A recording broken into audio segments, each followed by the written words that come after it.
यूं तो बनारस घाट अपनी खूबसूरती के लिए बहुत प्रचलित है, पर घाट के किनारे कई राज लिए बैठे हैं। ये कहानी शुरू होती है बनारस के घाट के पास बने ममता निवास से, जहां प्रिया लाल जोड़े में ममता के घर उसकी बहू बनकर आती है।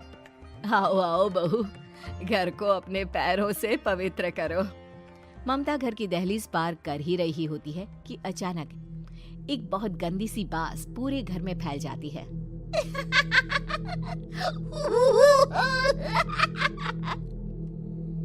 ये बदबू और ये आवाजें, ये कौन हंस रहा है माँ? अब ये पड़ोसी ना हमारे थोड़े अलग से है। कहाँ हम शाकाहारी और ये मांस मच्छी खाने वाले। और हाँ बहू, अपनी सास की एक बात हमेशा याद रखना, इन पड़ोसियों से तो कभी बात नहीं करेगी। अच्छे लोग नहीं है ये। अपनी सास की ये बात मानेगी ना बेटा? हाँ माँ, जो आपकी मर्जी, मैं उनसे बात नहीं करूंगी। अगले दिन प्रिया अपनी पहली रसोई बनाने रसोई घर में जाती है। ये छोकी बात तो नाक में जा रही है। एक काम करती हूँ, खिड़की खोल देती हूँ। प्रिया खिड़की खोलती है। खिड़की खोलते ही उसकी नजर सामने वाले घर की खिड़की पर पड़ती है, जहाँ एक लड़की खड़ी होती है, हाथों में मेहंदी, लाल रंग की साड़ी, बिल्कुल सजी धजी, मानो प्रिया की तरह ही वो भी नई नवेली बहू हो। वो प्रिया को देखकर मुस्कुराती है। हे भगवान, माँ ने तो इनसे बात करने को मना किया था। प्रिया फौरन ही खिड़की बंद कर देती है और तवे पर चढ़े रोटी की ओर देखने लगती है, पर वहाँ रोटी न होकर मछली पड़ी होती है। ये क्या? पहली ही रसोई में इतनी बड़ी गलती! हे भगवान, अब मैं क्या करूं? प्रिया बहुत डर जाती है और फौरन रसोई की सफाई करने और फिर सभी के लिए खाना बनाने लग जाती है। जब वो सबको खाना परोसती है, सब तो ठीक है, मैं बेकार में चिंता कर रही थी। हे भगवान, ऐसे ही बस अपनी कृपा बनाए रखना। रात के वक्त जब सब सो रहे होते हैं, तब प्रिया को पायल की आवाज सुनाई देती है, जिससे उसकी आंख खुल जाती है। ये पायल की आवाज कहाँ से आ रही है? प्रिया उठकर उस आवाज के पीछे छत की सीढ़ियों तक जाती है। तभी उसे बच्चे के रोने की आवाज आती है। प्रिया छत पर जाती है तो क्या देखती है? वही लाल साड़ी वाली लड़की अपनी गोद में एक नवजात बच्चे को घुमा घुमा कर सुला रही है। तभी प्रिया की नजर उसके पेट पर पड़ती है। ओह गॉड, ये तो प्रेग्नेंट भी है। सुनिए, बच्चा सो नहीं रहा है क्या? मैं कुछ मदद करूं? नहीं नहीं, आपके घर वालों को अच्छा नहीं लगेगा, मैं संभाल लूंगी। स्नेहा की गोद से बच्चा हाथ मारकर प्रिया की गोद में आने को छटपटाने लगता है। दोनों घर अगल बगल में बने होने के कारण प्रिया उस बच्चे को गोद में ले लेती है। प्रिया के पास आते ही वो सो जाता है। बच्चे का वो स्पर्श रात भर प्रिया भूल नहीं पाती और अगली सुबह वो छत पर कपड़े सुखा रही होती है। तभी उसे एक औरत इशारा करके बुलाती है। स्नेहा कह रही थी बाबू तुम्हारी गोद में आते ही सो गया। मैं गौरी, स्नेहा की माँ हूँ। बहू, घर आना, बाबू को खिला भी लेना।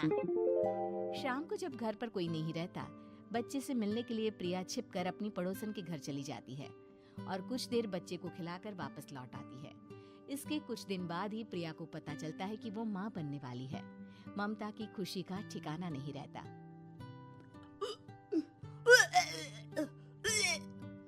माँ जी, पता नहीं क्यों उल्टी आ रही है। प्रिया भागती हुई वॉशरूम में जाती है तो हरे और लाल रंग की उल्टी करती है। उस उल्टी में से कीड़े निकलते हैं। ये क्या? खून और ये कीड़े! माँ! माँ! प्रिया की आवाज सुनकर ममता दौड़ कर आती है, पर बेसिन में कुछ नहीं होता। प्रिया हक्की बक्की रह जाती है। ये सब क्या हो रहा है? प्रिया घबरा जाती है और अपने कमरे में जाकर सो जाती है। डर के कारण वो इतनी थक जाती है कि उसकी आंख लग जाती है। तब उसे ऐसा लगता है उसके पेट पर मानो कोई बैठा हुआ हो। कौन हो? प्रिया के पेट पर एक 5 महीने की बच्ची बैठी हुई थी, जो बुरी तरह जली हुई थी। माँ, तुम ही मुझे लाई ना अपने पेट में? मैं तुम्हारी माँ नहीं हूँ। कौन हो तुम? माँ, देखो मैं जल गई बुरी तरह से। 6 महीने पेट में रहने को भी मुझे नहीं मिला। सहला दो ना माँ।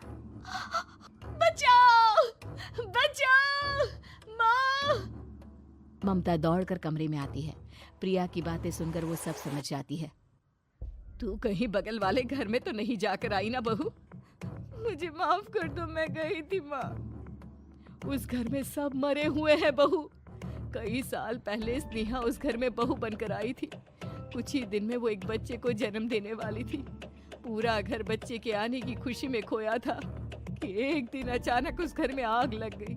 सब बुरी तरह जलकर मर गए। गौरी आज भी दादी बनने का इंतजार कर रही है और इसीलिए स्नेहा ने अपना अजन्मा बच्चा तुम्हारी कोख में डाल दिया। ममता ये कह रही होती है कि पीछे से उसके पैरों को एक बच्चा पकड़ लेता है। दादी, दादी।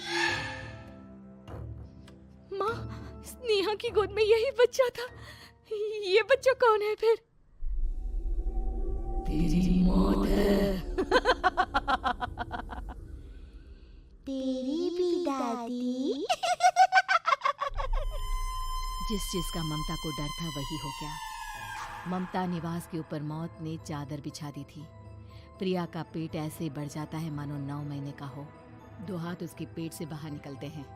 बहू, संतोष को फोन कर, किसी पंडित जी को बुला बहू। प्रिया का पति भागता हुआ घर आता है। ये तो होना ही था माँ। तेरा पाप तेरे सामने आ गया तो तू सह नहीं पा रही है। स्नेहा घर में आग लगी नहीं थी, माँ ने लगाई थी, प्रॉपर्टी की लालच में। और वो बच्चा मेरी पहली पत्नी का बच्चा है, मेरा बेटा, जो कि उस आग की चपेट का शिकार हो गया था। मैंने तुमसे ये सब माँ के कहने पर छुपाया था। मुझे माफ कर दो प्रिया। तुम अगर चाहो तो यहाँ से जा सकती हो। मैं तुम्हें किसी भी बंधन में रखना नहीं चाहता। मेरी शादी हुई है आपसे, मैं आपको छोड़ नहीं सकती, पर उससे पहले हमें स्नेहा, उसकी माँ और बच्चे की आत्मा की शांति करवानी होगी। संतोष और ममता गौरी के घर जाते हैं। अंदर सब कुछ जला हुआ होता है। जमीन पर जली हुई लाशें बिखरी हुई थी। ममता रो रो कर अपनी करने की माफी गौरी से मांगती है। प्रिया स्नेहा के घर वालों का अंतिम संस्कार करवा देती है और ममता निवास फिर से आत्माओं के साए से मुक्त हो जाता है।